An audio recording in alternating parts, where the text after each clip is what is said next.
Assalamualaikum warahmatullahi wabarakatuh. Alhamdulillah. Wassalatu wassalamu ala asyrafil anbiya wal mursalin sayyidina Muhammad wa ala alihi wa sahbihi ajma'in. Amma ba'd. Para jemaah yang dikasihi dan dimuliakan oleh Allah Subhanahu wa taala sekalian, alhamdulillah hari ini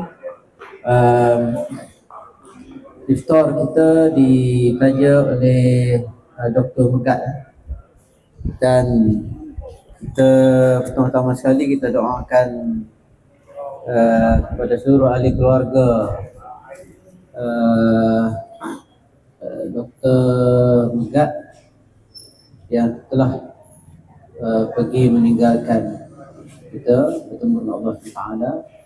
Terutama sekali kepada ibunda beliau, iaitu almarhumah Badariah binti Mat Sidi, abang beliau Megat, almarhum Megat Sarifuddin bin Megat Johari, dan juga kakak beliau almarhumah Rozitah binti Megat Johari, dan juga kepada seluruh kaum keluarga kita yang telah meninggalkan kita, dan minta juga dengan barakah kita membaca ayat-ayat suci Al-Quran dan juga zikir-zikir, dengan barakah bacaan tersebut kita minta Allah Ta'ala berikan kesejahteraan, kesihatan, dilimpahkan limpahan rezeki yang halal dan barakah, dan juga diberikan keselamatan hidup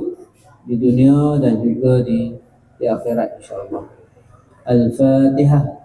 A'udzu billahi minasy syaithanir rajim. Bismillahirrahmanirrahim. Alhamdulillahi rabbil alamin. Ar-Rahmanir Rahim.